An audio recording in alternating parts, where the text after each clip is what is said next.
Nous allons aujourd'hui aborder le sujet de la synchronicité avec Marie-Thérèse Larrey. Je vous remercie d'avoir accepté l'invitation. Marie-Thérèse Larrey qui a écrit un ouvrage qui s'intitule « Synchronicité, hasard ou providence ?» avec un point d'interrogation, donc la question est posée. Vous avez été vous-même dans votre vie professionnelle professeur de littérature, mais parallèlement des événements dans votre vie personnelle vous ont amené à vous intéresser et à vous questionner sur le sujet de la synchronicité et à vous pencher sur les travaux de Jung. Et à l'issue de ces travaux et de ces recherches que vous avez menées et qui ont duré un certain nombre d'années, vous avez donc écrit un livre qui porte donc ce titre, « Synchronicité, hasard ou providence ?» Autant de questions que nous allons nous poser. Qu'est-ce que la synchronicité? Qu'est-ce que le hasard? Qu'est-ce que la providence? Et peut-être encore bien d'autres questions que nous aurons l'occasion de soulever au cours de cette émission. Alors, tout d'abord, Marie-Thérèse, comment pourriez-vous nous définir brièvement et simplement ce qu'est la synchronicité? Alors, il faut d'abord repréciser que la synchronicité est un concept qui a été créé par Carl Gustav Jung, psychiatre suisse, psychologue des profondeurs. Et en fait, la synchronicité, eh bien, en fait, c'est la coïncidence de deux événements. Un événement intérieur, vécu par l'individu qui va assister au surgissement d'un événement extérieur qui va entrer en résonance avec cet événement intérieur. Et surtout, pour qu'il y ait synchronicité, il faut qu'il y ait un bouleversement émotionnel, ça c'est très important, de la part de celui qui le vit. Vous pourriez nous donner un exemple concret, justement, de cet événement extérieur et de cet événement intérieur sur lequel on établit en quelque sorte un pont? Oui, tout à fait. Tout à fait. Je vais reprendre un exemple cité par Jung lui-même, où très brièvement, il nous parle d'une de ses patientes qui était bloquée dans le processus d'évolution de sa cure thérapeutique, parce qu'elle avait un mode de pensée extrêmement matérialiste, très sclérosant et qui ne lui permettait pas d'évoluer. Et elle lui raconte qu'elle avait fait un rêve la nuit précédente où on lui offrait un scarabée d'or. Et au moment où elle lui raconte ça, un petit bruit à la fenêtre attire leur attention. Et Jung ouvre la fenêtre et il lui dit « le voilà votre scarabée ». Et à ce moment-là, il avait dans la main une cétone dorée qui est la forme la plus... comment dire, la plus courante oui. sous nos latitudes. C'était pas un vrai scarabée égyptien, mais voilà. Et cet événement a fait vraiment prendre conscience, a été vraiment un choc révélateur pour la patiente, et lui a fait prendre conscience qu'il n'existait pas que la dimension du monde perceptible, mais qu'il y avait autre chose, et elle s'est ouverte comme ça à une pensée beaucoup plus spiritualiste, et ça lui a permis d'évoluer. Voilà. Donc la synchronicité nécessite absolument, selon vous, l'émotion. Une émotion, un choc intérieur en quelque sorte. Exactement. Alors si on veut réfléchir un peu, parce que voilà, c'est tout le problème, ça paraît un peu magique, mais en fait c'est très, très compliqué. Je vais essayer, si vous le voulez bien, de démêler un petit peu tout ça, à savoir que tout d'abord, il faut partir du principe qu'il existe le monde, et il y a le monde apparent, le monde qui nous entoure, le monde phénoménal, et il y a une autre dimension qu'on pourrait appeler le monde, une dimension du monde psychique, qui serait un monde invisible, mais qui en fait le tout serait unifié. Il y aurait une correspondance entre les... Il y a une correspondance entre... On revient à l'adage, ce qui est en haut est comme ce qui est en bas. Un peu comme dans la table d'émeraude, oui, si on veut. Effectivement, c'est un concept, ce concept d'unus mundus, de monde unifié, il nous vient de l'Antiquité. Les philosophes de tous les temps ont beaucoup réfléchi sur ce concept. Jung, lui, s'est intéressé plus à la partie proprement psychique et au fil de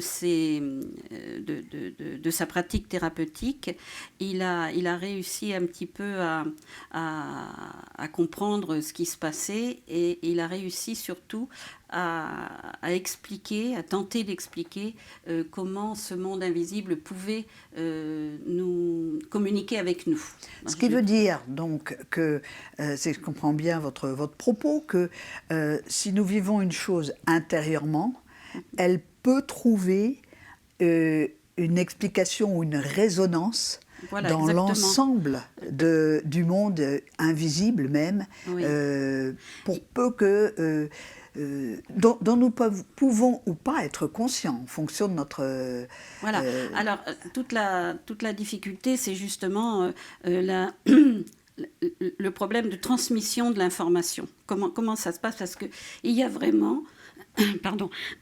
Il y a vraiment, selon Jung, une transmission d'informations entre cet inframonde, on va dire, et notre réalité tangible. Et surtout notre perception objective des choses.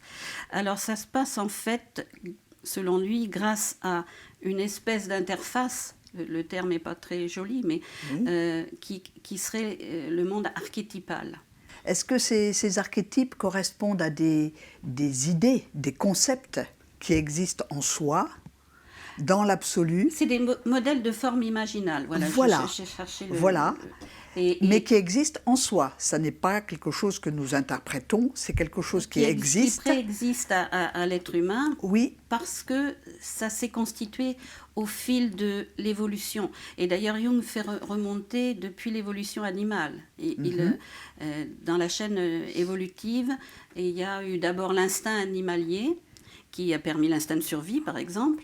Et après, pour les humains, qui, eux, ont une conscience réfléchie, il y a eu ces images archétypales. Et vous pouvez nous donner quelques idées, quelques notions d'archétypes? Oui, tout justement. À fait. Alors, ces images archétypales, elles ont été transmises, par exemple, par les mythes, les légendes. Et des archétypes récidivants, je dirais, sur lesquels Jung a beaucoup travaillé. Et il y a par exemple l'archétype de... il y a la grande mère, il y a la part d'ombre qui est la part inconnue de nous-mêmes. Il y a aussi l'archétype du... le scarabée, par exemple, représente la mort-renaissance à un autre état. Mais ce sont des notions, ces archétypes, qui sont essentiels pour comprendre la synchronicité. Comment peut-on interpréter ce que l'on vit, une synchronicité, si l'on n'a pas la notion d'archétype? Est-ce qu'on peut... Alors oui, parce qu'il faut bien savoir que l'archétype, c'est de l'énergie psychique concentrée qui va déclencher l'apparition d'une image archétypale. L'archétype en soi, on ne communique pas directement avec. Par contre, l'archétype va déclencher l'apparition symbolique d'un symbole, et c'est ce symbole qui va nous parler.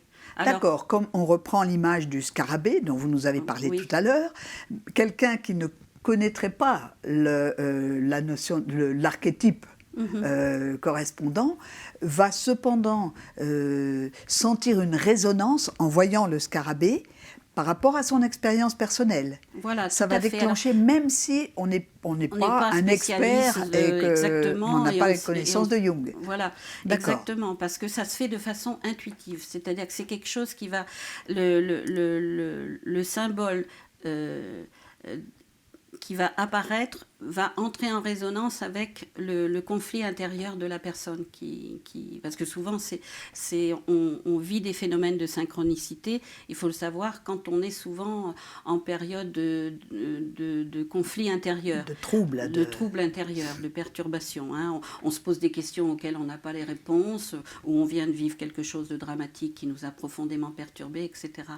Donc, si vous voulez, c'est comme si ce monde qui est hors du monde de l'apparence habituelle, nous apporter des messages, des réponses. Des petites lumières voilà. qui viennent nous éclairer. Comment est-ce possible? Et c'est possible parce que dans notre fonctionnement psychique, on a un niveau conscient qui nous permet de voir l'ici et le maintenant qui nous entoure, mais il y a aussi une dimension beaucoup plus profonde qui est la dimension inconsciente. Alors, inconscient personnel, là. Oui. Et cet inconscient personnel, lui, communique avec l'inconscient collectif, qui serait en fait la somme de toutes les connaissances accumulées depuis la nuit des temps. Oui. Alors, vous voyez l'omniscience de ce fond-là. Et nous baignons tous dans cet inconscient collectif. Oui, tout à fait. De la même manière que l'air est là pour tout le monde, l'inconscient collectif est là pour tout le monde. Tout à fait. C'est ce que pense Jung. Oui, oui, tout à fait. Et donc, comment est-ce possible de communiquer? Eh bien, très souvent, c'est quand le seuil de la conscience raisonnable s'abaisse. Et c'est dans les périodes de sommeil, la plupart du temps, hein, où là, à travers les rêves, on a justement ces remontées symboliques qui peuvent se passer. Est-ce que, selon vous, tout le monde peut vivre des synchronicités? Parce que vous nous avez dit qu'il faut que l'on soit dans une période où on est un peu déstabilisé, peut-être émotionnellement, intérieurement, où on vit un deuil, où on vit une épreuve. À partir de ce moment-là, est-ce que nous pouvons tous vivre et comprendre les synchronicités? Alors, ça dépend des personnes, parce qu'il est évident qu'une personne très matérialiste va pas... le destin va peut-être lui proposer des phénomènes de synchronicité, mais elle ne les décodera pas et ça ne fonctionnera pas. Elle ne sera pas émue parce qu'elle verra simplement une coïncidence hasardeuse.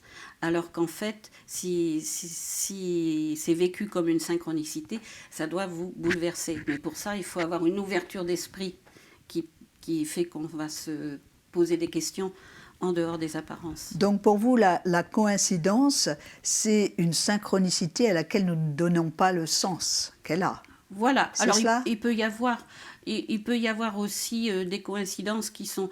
C'est pas parce qu'on ignore la cause de deux phénomènes, hein, puisque c'est une relation acausale sur le plan objectif. C'est pas parce qu'on ignore la cause de l'apparition d'un phénomène que c'est forcément une synchronicité. Il faut d'ailleurs je mets en garde quand même de ne pas avoir des synchronicités partout. Et je crois que c'était Jean-François Vézina qui dit les synchronicités ne sont pas comme des feux de circulation qui nous indiquent quelle route on doit prendre. Hein. C'est pas, on déraillerait là complètement. Oui. Vous dites dans votre livre, justement à propos des coïncidences, vous dites comment distinguer une véritable synchronicité d'une simple coïncidence? Et vous ajoutez, il faut donc qu'il y ait un élément supplémentaire, et c'est la qualité de l'émotion ressentie par là où les personnes vivant le phénomène, elle doit être bouleversante. Tout à fait. Parce que s'il n'y a pas cette émotion, il ne va pas y avoir transformation. Et donc, si vous voulez, le message qui nous a été envoyé depuis le monde inconscient ne va pas être perçu par la personne en tant que telle, et ça ne servira à rien. Donc, mais l'émotion, pour revenir sur ce que vous disiez, parce que vous disiez il faut être un petit peu spiritualiste, l'émotion n'est pas le propre des spiritualistes. Non. Donc, quelqu'un qui va recevoir une émotion bouleversante, même étant matérialiste, va peut-être vivre un tournant de sa vie. Et c'est ce qui est arrivé à la patiente avec l'histoire du scarabée d'or. Hein, et donc cette personne a vraiment est passée d'une conception très matérialiste, elle s'est ouverte à une autre dimension. Donc c'est une vraie chance. Il faut savoir quand on vit comme ça un phénomène de synchronicité, mais c'est la force de l'émotion ressentie qui a permis le bouleversement, qui a entraîné une évolution. Alors, il y a ce bouleversement qui crée cette émotion qui crée ce bouleversement. Après, il y a l'interprétation. Comment est-ce qu'on peut permettre à la synchronicité de nous faire avancer, je dirais intérieurement, par rapport aux problèmes que l'on avait?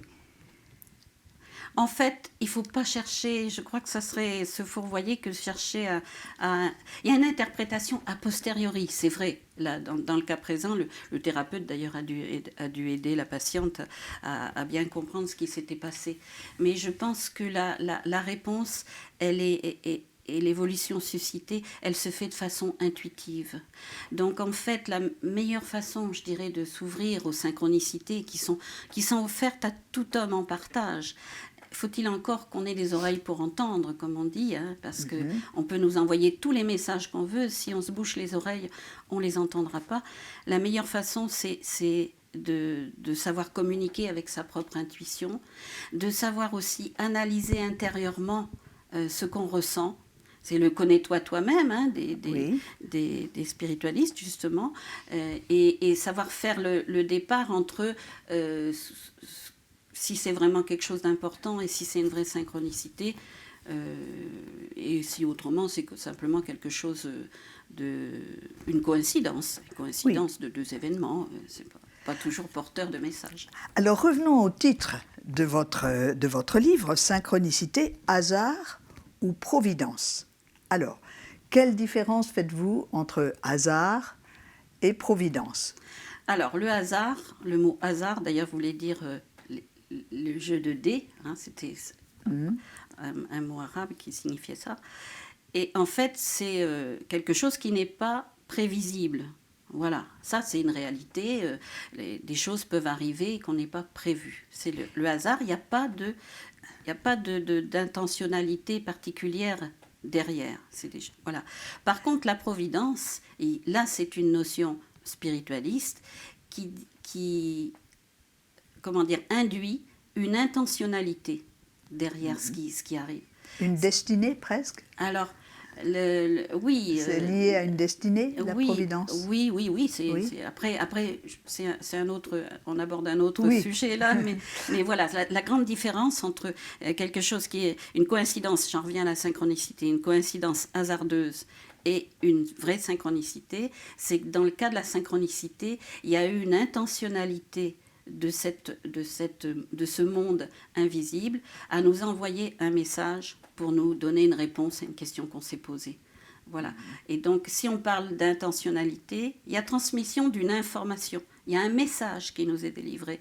S'il y a intentionnalité, il y a intelligence. Et il y a intelligence organisatrice du monde. C'est la conception qu'il y a derrière. C'est ce qui fait la différence. Et c'est toujours pour nous aider. Donc la notion de providence, c'est quelque chose de positif. Et ça nous aide à quoi faire?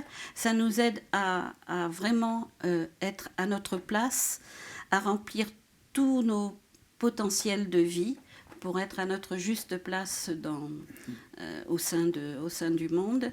Et à la fois pour notre propre bonheur, mais aussi pour remplir la juste mission qu'on est venu accomplir sur cette terre.